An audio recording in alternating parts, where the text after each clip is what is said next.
اور بن کے رہنے والوں نے بھی پیغمبروں کو جھٹلایا جب ان سے شعیب نے کہا کہ تم ڈرتے کیوں نہیں؟ میں تو تمہارا امانت دار پیغمبر ہوں، تو اللہ سے ڈرو اور میرا کہا مانو، اور میں اس کام کا تم سے کچھ بدلہ نہیں مانگتا، میرا بدلہ تو رب العالمین کے ذمے ہے۔ دیکھو پیمانہ پورا بھرا کرو اور نقصان نہ کیا کرو، اور ترازو سیدھی رکھ کر تولا کرو، اور لوگوں کو ان کی چیزیں کم نہ دیا کرو، اور ملک میں فساد نہ کرتے پھرو، اور اس سے ڈرو جس نے تم کو اور پہلی خلقت کو پیدا کیا۔ وہ کہنے لگے کہ تم تو جادو زدہ ہو اور تم اور کچھ نہیں، ہم ہی جیسے آدمی ہو، اور ہمارا خیال ہے کہ تم جھوٹے ہو، سو اگر سچے ہو تو ہم پر آسمان سے ایک ٹکڑا لا گراؤ۔ شعیب نے کہا کہ جو کام تم کرتے ہو میرا پروردگار اس سے خوب واقف ہے۔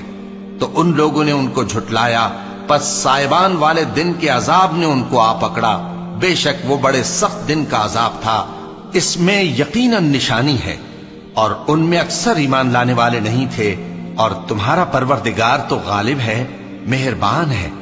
اور یہ قرآن رب العالمین کا اتارا ہوا ہے، اس کو امانت دار فرشتہ لے کر اترا ہے، یعنی اس نے تمہارے دل پر اس کا القاء کیا ہے تاکہ تم لوگوں کو خبردار کرتے رہو، اور القاء بھی فصیح و بلیغ عربی زبان میں کیا ہے، اور اس کی خبر پہلے پیغمبروں کی کتابوں میں لکھی ہوئی ہے۔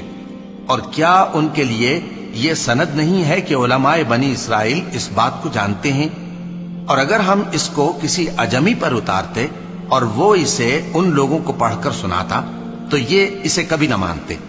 اسی طرح ہم نے انکار کو گناہگاروں کے دلوں میں داخل کر دیا، وہ جب تک درد دینے والا عذاب نہ دیکھ لیں اس کو نہیں مانیں گے۔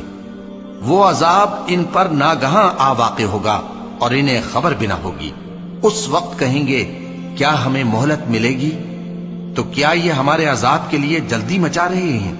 بھلا دیکھو تو اگر ہم ان کو برسوں فائدے دیتے رہیں پھر ان پر وہ عذاب آ واقع ہو جس کا ان سے وعدہ کیا جاتا ہے، تو جو فائدے یہ اٹھاتے رہے ان کے کس کام آئیں گے؟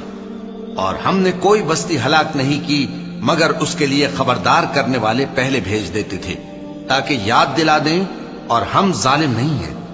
اور اس قرآن کو شیطان لے کر نازل نہیں ہوئے، یہ کام نہ تو ان کے لائق ہے اور نہ وہ اس کی طاقت رکھتے ہیں، وہ تو آسمانی باتوں کے سننے کے مقامات سے الگ کر دیے گئے ہیں۔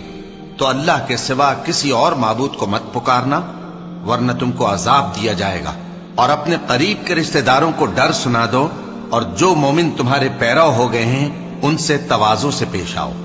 پھر اگر لوگ تمہاری نافرمانی کریں تو کہہ دو کہ میں تمہارے اعمال سے بے تعلق ہوں، اور اس غالب و مہربان پر بھروسہ رکھو جو تم کو جب تم تہجد کے وقت اٹھتے ہو دیکھتا ہے، اور نمازیوں کے ساتھ تمہارے رکوع اور سجود کو بھی دیکھتا ہے، بے شک وہ سننے والا ہے، جاننے والا ہے۔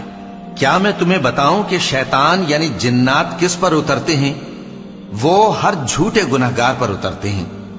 جنات سنی ہوئی بات اس کے کان میں لا ڈالتے ہیں اور وہ اکثر جھوٹے ہیں، اور شاعروں کی پیروی گمراہ لوگ کیا کرتے ہیں۔ کیا تم نے نہیں دیکھا کہ وہ ہر وادی میں سر مارتے پھرتے ہیں اور کہتے وہ ہیں جو کرتے نہیں؟ مگر جو لوگ ایمان لائے اور نیک کام کیے اور اللہ کو بہت یاد کرتے رہے، اور انہوں نے اپنے اوپر ظلم ہونے کے بعد انتقام بھی لیا، اور ظالم عنقریب جان لیں گے کہ کون سی جگہ لوٹ کر جاتے ہیں۔